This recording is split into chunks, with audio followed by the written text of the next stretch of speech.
In this week's State of Criminal Justice, prisons are becoming more deadly with each passing year. Compassionate release is denied to incarcerated people in need, and the state of Alabama takes stimulus money from prisoners.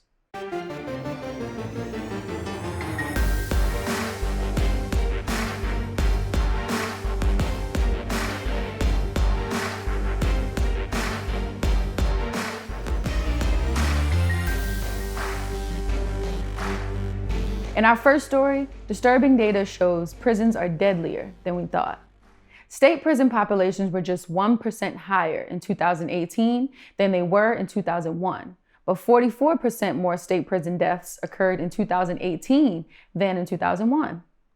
This is just part of the extremely disturbing information revealed by new data from the Bureau of Justice Statistics. Huge increases in suicide, homicide, and drug and alcohol-related deaths show a disturbing picture of a deadly institution that is getting worse and worse by the year. The suicide rate alone has increased by an enormous 85% since 2001, the highest ever recorded. These are people with families, friends, and loved ones, just like anyone else. If we want safe communities free from violence, we have to begin to work towards a world without prison facilities that create more death and more violence. Prisons are obviously taking lives in many ways, but we can't overlook the lives being destroyed by neglect during the pandemic. New information about the denial of compassionate release shows just how bad this problem really is. Nearly 31,000 people requested compassionate release from federal prison during the pandemic, but so far, only 36 requests were granted. There were 1,735 requests in 2019. The dramatic increase in applications reflects the fears that troubled the everyday lives of people incarcerated during COVID-19's unrelenting spread. Prisons became incubators for the virus, and the Bureau of Prisons granted even fewer requests than they did in 2019, when a pandemic wasn't killing people behind bars. COVID-19 has been a death sentence for people who haven't even been convicted of a crime in many jails and prisons. Not only does the death penalty itself need to be abolished, but these facilities that kill through neglect have to go too.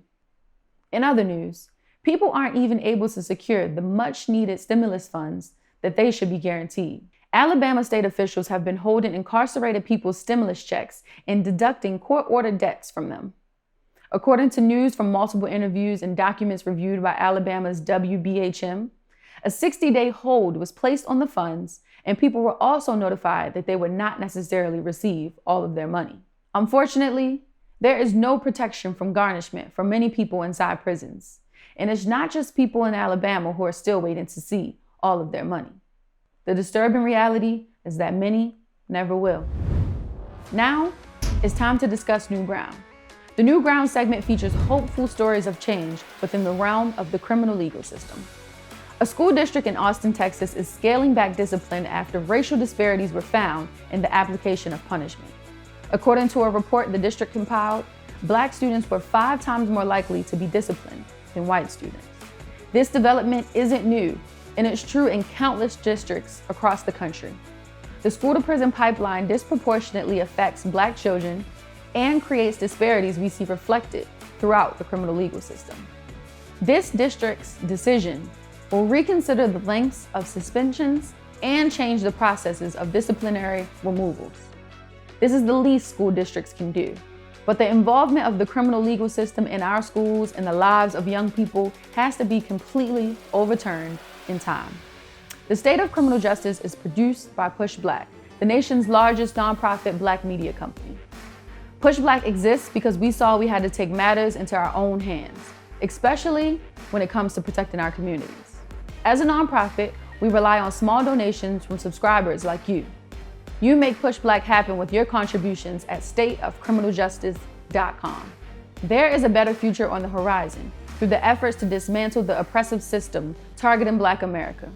It happens when all of our thumbs are on the pulse. That's it for this week's State of Criminal Justice. Thanks for tuning in.